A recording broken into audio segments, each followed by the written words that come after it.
Day 1 आज का जो हमारा क्लास है वो है संस्कृत व्याकरण, जिसमें हमारा जो चैप्टर चल रहा है वो है प्रत्यय चैप्टर। और प्रत्यय चैप्टर में भी जो हमारा टॉपिक चल रहा है वो है तद्धित प्रत्यय। इसमें से मतलब कि तद्धित प्रत्यय का लगभग सभी पार्ट हो चुका है, सभी जितना टॉपिक था वो सब हो चुका है। इसमें 2 टॉपिक बचा हुआ था, तो आज इसे हम रिकॉर्ड करके आप लोग को दे रहे हैं। और आज स्त्री प्रत्यय भी होगा, जो प्रत्यय का ही एक पार्ट है, तो उसको भी आज ही पढ़ेंगे। तो देखिए आज जो हमारा प्रत्यय का टॉपिक है उसमें कौन कौन सा प्रत्यय बचा था उसके बारे में समझते हैं। तो देखिए इसमें पहला बचा हुआ प्रत्यय क्या है? तरप प्रत्यय। क्या इसको क्या पढ़ेंगे? तरप प्रत्यय। तो इसमें जो इसमें 3 शब्द बनता है, यानी कि एक पुल्लिंग शब्द बनता है, एक स्त्रीलिंग शब्द, एक नपुंसकलिंग शब्द। तो इसमें जो पुल्लिंग में आएगा तरा आएगा, स्त्रीलिंग में तरा और नपुंसकलिंग में तरम। तो देखो हमारा शब्द क्या है यहाँ पे? लघु। जब लघु में तरप जोड़ेंगे तो पुल्लिंग में लघु तरह बनेगा, स्त्रीलिंग में लघु तरह बनेगा, नपुंसकलिंग में तरम बनेगा। फिर सुंदर में तरम को जोड़ेंगे तो क्या बनेगा? सुंदर तरह, सुंदर तरह, सुंदर तरम। गुरु में जोड़ेंगे तरप तो क्या होगा? गुरु तरह, गुरु तरह, गुरु तरम। ये हमारा शब्द बनेगा जब तरप जोड़ेंगे। तो इसको याद कैसे करना है? तरप में क्या है? तरह, तरह, तरम। इस तरह से याद करेंगे, तरप में तरह, तरह, तरम। तो किसी भी शब्द में तरप जोड़ेंगे तो पहला पुल्लिंग शब्द बनेगा तरह, स्त्रीलिंग शब्द बनेगा तरह और नपुंसकलिंग नपुंसकलिंग जो शब्द होगा उसके लास्ट में क्या आएगा? तरम। अब आप लोग से क्वेश्चन किस तरह से पूछा जाएगा? देखो पहले अगर पूछ लिया जाएगा, पहला लघु में जब तरप जोड़ेंगे तो इसमें इनमें से कौन सा प्रत्यय वाला शब्द बनेगा? तो देखो ऑप्शन में ए में लघु तरह, लघु तरह, लघु तरम दे देगा, इनमें से सभी। तो इसका आंसर होगा इस जगह इनमें से सभी, क्योंकि ये तीनों बन रहा है, पुल्लिंग में बन रहा है, ये स्त्रीलिंग में बन रहा है और ये नपुंसकलिंग में बन रहा है। अगर आप लोग से पूछ लेगा कि लघु में जब तरप जोड़ेंगे तो पुल्लिंग शब्द क्या बनेगा? तो लघु तरह। अगर स्त्रीलिंग शब्द पूछेगा तो स्त्रीलिंग शब्द क्या बनता है? तो लघु तरह। नपुंसकलिंग शब्द लघु तरम। अब देखो दूसरा क्वेश्चन किस तरह से पूछेगा? लघु तरम में कौन सा प्रत्यय है? तो इसको कैसे याद करेंगे? तरप से क्या है? तरह, तरह, तरम। तो कौन सा प्रत्यय जुड़ा है? तरप। कौन सा है? तरप। इसी तरह से पूछ लेगा कि लघु तरह में कौन सा प्रत्यय है? तो कौन सा प्रत्यय है? तरप। वो फिर पूछ लेगा कि लघु तरह में कौन सा प्रत्यय है? तो तरप प्रत्यय। तो इस तरह से क्वेश्चन पूछा जाएगा। ये समझ में आया? तो एक हो गया हमारा तरप प्रत्यय। दूसरा देखो इसमें एक आता है तमप प्रत्यय, एक क्या आता है? तमप प्रत्यय। तो जब सुंदर में तमप जोड़ेंगे तो सुंदर तमह बनेगा, फिर सुंदर तमा बनेगा, फिर सुंदर तमम बनेगा। देखो यहाँ पे विसर्ग है और यहाँ पे हलन थे, इसमें भी यहाँ पे विसर्ग था और इसमें क्या था? हलन था। इसमें तरम हो गया और इसमें क्या हो गया? मत तमम। क्या हो गया? तमम। इसका भी स्त्रीलिंग शब्द, इसका भी पुल्लिंग शब्द बनेगा, स्त्रीलिंग शब्द बनेगा और इसका भी नपुंसकलिंग शब्द बनेगा। इस मतलब यहाँ पे नहीं लिखे, सामने सामने लिख दिया। देखो यहाँ पे उच्च में जब तमप जोड़ेंगे तो क्या बनेगा? उच्चतमा। समझ में आया? प्रिय में जोड़ेंगे तो प्रियतमा, प्रियतमा, प्रियतमम। समझ में आया? क्वेश्चन किस तरह से पूछा जाएगा? जैसे मान लो कि प्रिय है तो प्रिय में जब तमा प्रत्यय जोड़ेंगे तो क्या बनेगा? हमारा ऑप्शन में ए में रहेगा प्रियतमा, प्रियतमा, प्रियतमम और डी में रहेगा इनमें से सभी। तो क्या हो जाएगा हमारा? इनमें से सभी। अगर पूछ लेंगे कि प्रिय का पुल्लिंग शब्द में क्या बनेगा? प्रियतमा। और जब तमप प्रत्यय जोड़ेंगे तो पुल्लिंग में क्या बनेगा? प्रियतमा। तमप जोड़ेंगे तो स्त्रीलिंग में क्या बनेगा? प्रियतमा और नपुंसकलिंग में क्या बनेगा? प्रियतमम। समझ में आया? अब देखो दूसरा क्वेश्चन किस तरह से पूछ सकता है कि उस तमा में बताओ कौन सा प्रत्यय लगा है? तो कौन सा प्रत्यय लगा है? तमप प्रत्यय। अगर पूछ लेंगे स्त्रीलिंग में बताओ स्त्रीलिंग उत्तमा जो है उसमें कौन सा प्रत्यय लगा है? तमप प्रत्यय। उत्तमा में कौन सा प्रत्यय लगा है? तमप प्रत्यय। तो इस तरह से बनेगा। आप लोग से शब्द देकर, प्रत्यय देकर उसका स्त्रीलिंग वाला रूप पूछ सकता है, पुल्लिंग वाला पूछ सकता है, नपुंसक वाला पूछ सकता है। ये दोनों इंपोर्टेंट है, इससे क्वेश्चन भी आता है। इसको याद कैसे करना है? तमप में क्या है? लास्ट वाला शब्द इसमें क्या आ रहा है? पुल्लिंग में तमप, स्त्रीलिंग में तमम, नपुंसकलिंग में तमम।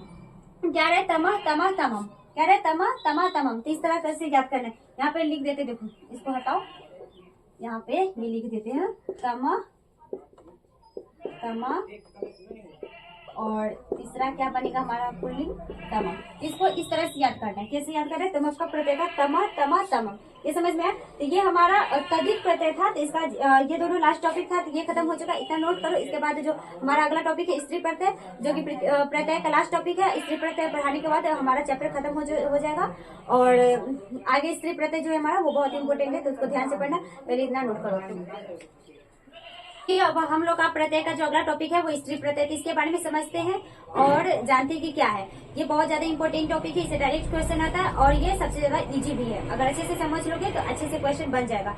ये जो स्त्री प्रत्यय है, इस टॉपिक से पिछले ईयर्स यानी कि लास्ट ईयर जो क्वेश्चन आया था, एक क्वेश्चन आया था प्रत्यय का, तो उसके बारे में समझते हैं कि कौन सा क्वेश्चन आया था। तो देखो यहाँ पे पहले समझते कि स्त्री प्रत्यय कहते किसको। तो स्त्री प्रत्यय वे प्रत्यय है जिनके योग से पुल्लिंग शब्द स्त्रीलिंग बन जाते हैं। तो इतना तो समझ में आएगा कि स्त्रीलिंग शब्द से कौन सा शब्द बन जाएगा, पुल्लिंग शब्द। तो देखो स्त्री प्रत्यय किसको बोलेंगे, अगर डिफिनेशन में आ जाएगा कि स्त्री प्रत्यय, सॉरी डिफिनेशन इस तरह से आएगा कि वे प्रत्यय जिनके योग से, यानी कि जिनके योग से, जो स्त्री प्रत्यय है उनके योग से पुल्लिंग शब्द जब स्त्रीलिंग बन जाता है तो उसे कौन सा प्रत्यय बोलते हैं, स्त्री प्रत्यय बोलते हैं। एक बार फिर से ध्यान से समझना, स्त्री प्रत्यय वे प्रत्यय है जिनके योग से पुल्लिंग शब्द स्त्रीलिंग शब्द बन जाते हैं। कौन सा बन जाता है, स्त्रीलिंग शब्द बन जाता है या स्त्रीलिंग बन जाते हैं। और क्वेश्चन किस तरह से आएगा ऑब्जेक्टिव में, वे प्रत्यय जिनके योग से पुल्लिंग स्त्रीलिंग में बन जाते, पुल्लिंग शब्द क्या कौन सा शब्द बन जाता है, स्त्रीलिंग बन जाते। एक बार फिर से ध्यान से क्वेश्चन समझना कि वे प्रत्यय जिनके योग से पुल्लिंग शब्द स्त्रीलिंग बन जाते हैं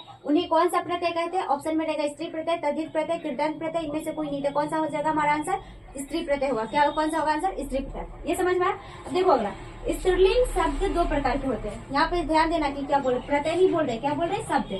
तो स्त्रीलिंग शब्द दो प्रकार के होते हैं।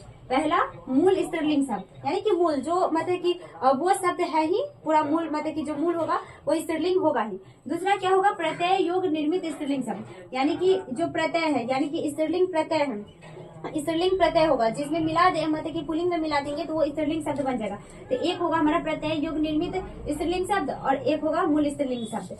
उसके बाद आगे देखो, इसी में पहला है मूल स्त्रीलिंग शब्द। हमारा पहला डिफिनेशन मूल शब्द कौन, मूल शब्द। तो इसका डिफिनेशन ये डायरेक्ट आएगा, जैसे कि रामा किसी का नाम होता है तो वो स्त्रीलिंग नाम है। लता हो गया, माला हो गया, मती हो गया, प्रीति, धेनु, वधु, मातृ, ये मतलब कि क्या बोलते हैं, यानी कि जन्म रूपी से होते हैं ना, कि जन्म रूपी से वो स्त्रीलिंग भी है। तो उसी तरह से ये शब्द जो शब्द है ये मूल रूप से स्त्रीलिंग शब्द ही है। कौन सा शब्द है, स्त्रीलिंग शब्द ही है। तो ये इस तरह से आएगा, मातृ, वाच, दिश, गिर इत्यादि। अगर मान लो कि इस समय से क्वेश्चन आ गया कि बताओ कि वाच कौन सा शब्द है, स्त्रीलिंग शब्द है, पुल्लिंग शब्द है, नपुंसक लिंग शब्द है। तो कौन सा शब्द हो जाएगा हमारा, स्त्रीलिंग शब्द है। और स्त्रीलिंग शब्द में भी कौन सा है, मूल स्त्रीलिंग शब्द, यानी कि पूरा ये मूल नहीं है, यानी कि जो बोलते हैं ना कि जन्म से ही स्त्रीलिंग है। तो उसी तरह से ये क्या है, जन्म से ही इसका जो नाम है, जो शब्द है, ये हमारा कौन सा है, मूल स्त्रीलिंग शब्द है। तो एक बार फिर से इसको रिकैप करते हैं, फिर से समझना कि स्त्री प्रत्यय क्या है। स्त्री प्रत्यय वे प्रत्यय है जिनके योग से पुल्लिंग शब्द स्त्रीलिंग बन जाते हैं। इतना समझ में आया। उसके बाद देखो, स्त्रीलिंग शब्द दो प्रकार के होते हैं। स्त्रीलिंग शब्द दो प्रकार के होते हैं। पहला मूल स्त्रीलिंग शब्द, दूसरा प्रत्यय योग निर्मित स्त्रीलिंग शब्द। तो उसमें पहला जो था हमारा मूल शब्द, इसको पूरा नहीं लिखे, मूल स्त्रीलिंग शब्द सीधे मूल शब्द लिख दे। तो मूल शब्द है जैसे में हो गया रमा, लता, माला, मटी, प्रीति, धेनु, वधु, मातृ, वाच, दिश, गिर इत्यादि, यानी कि इसमें बहुत सारा शब्द है जो कि हमारा मूल स्त्रीलिंग शब्द है। ये हमारा था स्त्री प्रत्यय किसे कहते हैं, स्त्रीलिंग। उसके बाद स्त्रीलिंग शब्द कितने प्रकार के होते हुए, और उसमें से जो पहला था मूल शब्द, इसके बारे में बता दिए। अब दूसरा जो हमारा डिफिनेशन है प्रत्यय योग निर्मित, यानी कि जो स्त्री प्रत्यय है इसी को हम क्या बोलते हैं, प्रत्यय योग निर्मित जो स्त्रीलिंग शब्द है इसी को हम स्त्री प्रत्यय बोलते हैं। तो इसके बारे में आगे समझते हैं, इतना नोट करो। तो चलो अब अगला जो बचा हुआ टॉपिक था दूसरा, यानी कि जो स्त्री शब्द था उसका दूसरा प्रकार है, उसके बारे में समझते हैं। तो देखो यहाँ पे क्या है, स्त्री प्रत्यय। तो इसमें क्या था, प्रत्यय योग निर्मित स्त्रीलिंग शब्द। तो जो स्त्रीलिंग शब्द था उसी को हम क्या बोलते हैं, यहाँ पे स्त्री प्रत्यय था। और मूल निर्मित शब्द था उसको क्या बोलते हैं, मूल शब्द सीधे बोलते हैं, शॉर्टकट है, यानी कि छोटा सा शब्द में। इसको क्या बोलेंगे, स्त्री प्रत्यय बोलेंगे। ये हमारा यहाँ से मेन टॉपिक स्टार्ट हुआ। तो देखो यहाँ पे स्त्री प्रत्यय क्या है, स्त्री प्रत्यय के योग से पुल्लिंग शब्द स्त्रीलिंग बन जाते हैं। स्त्री प्रत्यय है, स्त्री प्रत्यय क्या है, स्त्री प्रत्यय योग से पुल्लिंग शब्द स्त्रीलिंग बन जाते हैं। यानी कि जब पुल्लिंग शब्द में स्त्री प्रत्यय जोड़ेंगे तो जो पुल्लिंग वाला शब्द था वो हमारा कौन सा शब्द बन जाएगा, स्त्रीलिंग शब्द बन जाएगा। मूलतः जो ये पुल्लिंग शब्द था, यानी कि जो पहले से पुल्लिंग शब्द था, मूलतः जो पहले से पुल्लिंग शब्द था वो क्या हो जाएगा, मूल शब्द तो रहेगा ही, पुल्लिंग जो था, सॉरी मूलतः जो पुल्लिंग शब्द है वो पुल्लिंग शब्द ही रहेगा। लेकिन जब उसमें यानी कि प्रत्यय जोड़ेंगे, यानी कि जो स्त्री प्रत्यय होगा वो जोड़ेंगे तो उसमें क्या आ जाता है, स्त्रीत्व आ जाता है। क्या आ जाता है, स्त्रीत्व आ जाता है। क्या आ जाता है, स्त्रीत्व। जैसे कि घोड़ा को पुल्लिंग में क्या होता है, अश्व। और जब उसमें स्त्रीलिंग शब्द यानी कि स्त्री प्रत्यय जोड़ते तो उसका बन जाता है स्त्रीलिंग शब्द अश्व। क्या बन जाता है, अश्व। लेकिन ये मूल रूप से क्या था, अश्व था। जब उसमें प्रत्यय जोड़े तो क्या बन गया हमारा, अश्व। तो यही इसका डिफिनेशन का कहने का मतलब है कि जब स्त्री प्रत्यय के योग से पुल्लिंग शब्द हमारा क्या बन जाता है, स्त्रीलिंग बन जाता है। लेकिन जो पुल्लिंग शब्द है वो मूलतः पुल्लिंग ही रहता है, लेकिन जब उसमें प्रत्यय जोड़ते हैं तो उसमें स्त्रीत्व आ जाती है, यानी कि स्त्रीलिंग का स्त्रीत्ववाचन यानी कि उसमें स्त्रीलिंग शब्द बन जाता है। तो जैसे में क्या हो गया, अश्व मतलब हो रहा था, जब उसका मतलब कि पुल्लिंग शब्द बनाते हैं तो अश्वा हो जाता है। क्या हो, सॉरी, पुल्लिंग शब्द हमारा अश्व था, जब उसका प्रत्यय जोड़ेंगे तो स्त्रीलिंग शब्द अश्वा होगा। समझ में आया? यानी कि अश्व था, पहले क्या था हमारा, अश्व था, जब इसमें सॉरी अश्व था, जब इसमें स्त्री प्रत्यय जोड़ेंगे तो ये हमारा क्या बन जाएगा, अश्वा बन जाएगा। क्या बन जाएगा, अश्वा बन जाएगा। उसी तरह से देखो एक एग्जाम्पल आता है, जैसे श्वेत है, तो श्वेत जो होता है हमारा शब्द, ये हमारा होता है पुल्लिंग शब्द होता है मेन। जब इसमें स्त्री जोड़ते हैं तो ये हमारा श्वेता बन जाता है। क्या बन जाता है, श्वेता। क्या बन जाता है, श्वेता। इसी तरह से बनता है, ये हमारा क्या बनता है, पुल्लिंग से स्त्रीलिंग शब्द बनता है। तो ये डिफिनेशन क्या कर रहा है, स्त्री प्रत्यय का, स्त्री प्रत्यय के योग से पुल्लिंग शब्द स्त्रीलिंग बन जाएगा। लेकिन जो पुल्लिंग शब्द होता है वो मूलतः पुल्लिंग ही रहता है, लेकिन जब उसमें प्रत्यय जोड़ते हैं तो उसमें क्या आ जाता है, स्त्रीत्व आ जाता है। क्या आ जाता है, स्त्रीत्व आ जाता है। ये समझ में आ गया? अब देखो अगला, स्त्री प्रत्यय कुल 8 है। तो आप लोग से क्वेश्चन पूछा जा सकता है, संस्कृत में स्त्री प्रत्यय कितनी है, उसकी संख्या कितनी, 8 कितनी है, 8। उपसर्गों की संख्या कितनी थी, 22। और प्रत्ययों की संख्या क्या है हमारा, असीमित है। लेकिन स्त्री प्रत्यय की संख्या कितनी है, 8 है। क्या कितनी है, 8 है। तो इतना याद करना, फिर क्वेश्चन आ जाए ऑब्जेक्टिव में कि बताओ कि स्त्री प्रत्यय की संख्या कितनी। ऑप्शन में 8, 10, 12, 14 दे सकते हैं। तो क्या हो सकता है, हमारी संख्या 8 हो सकता है। सॉरी 8 होगा। क्या होगा, 8 होगा। तो स्त्री प्रत्यय की कुल संख्या क्या है, 8 है। अब 8 कौन कौन सा है देखो, इसमें पहला आ गया टाप। क्या आ गया पहला, टाप, डाप। इसमें कोई भी आगे पीछे हो सकता है, ये जरूरी नहीं कि पहला यही होगा। तो क्या है, टाप, डाप, चाप। चाप का क्या लगता है लास्ट में, यानी कि आकार लगता है, इसका चाप है, लेकिन इसका जब शब्द में जोड़ेंगे तो आकार लगता है। इंगित, इंगिस, इंगी। तो देखो लास्ट ईयर जो हमारा क्वेश्चन आप लोग को बोलते हैं क्वेश्चन आया था, यही इसे इंगिन से आया था, जो मतलब कि नारी नृ में जब इंगिन जोड़े तो क्या बनता है, नारी बनता है। तो ये वाला शब्द था, ये इसी प्रत्यय शब्द से आया हुआ था। तो उसके बाद क्या, इंगित, इंगिस, इंगिन, ऊंगती।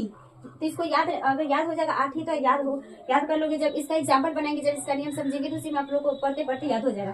तो क्या इसमें टाप, डाप, चाप। देखो ये तीनों एक तरह से मिल रहा है, टाप, डाप, चाप। चाप का क्या होगा, आप। देखो इसका इंगित, इंगिस, इंगिश। क्या है, ये तीनों एक साथ मतलब कि रिलेटेड शब्द है। इंगित, इंगिस, इंगिन, एक जैसा लग रहा है। ऊंगती, इस तरह से याद कर सकते हैं। तो ये हमारा था स्त्री प्रत्यय। स्त्री प्रत्यय क्या है, एक बार फिर से रिकैप कर देते हैं जितना भी पढ़ा है उसको। स्त्री प्रत्यय के योग से पुल्लिंग शब्द स्त्रीलिंग बन जाता है। और लेकिन पुल्लिंग शब्द जो होता है मूलतः पुल्लिंग ही रहता है, लेकिन जब उसमें प्रत्यय जोड़ेंगे तो स्त्रीत्व आ जाता है। क्या समझ में आया? स्त्री प्रत्यय की संख्या कितनी है, कुल 8 है।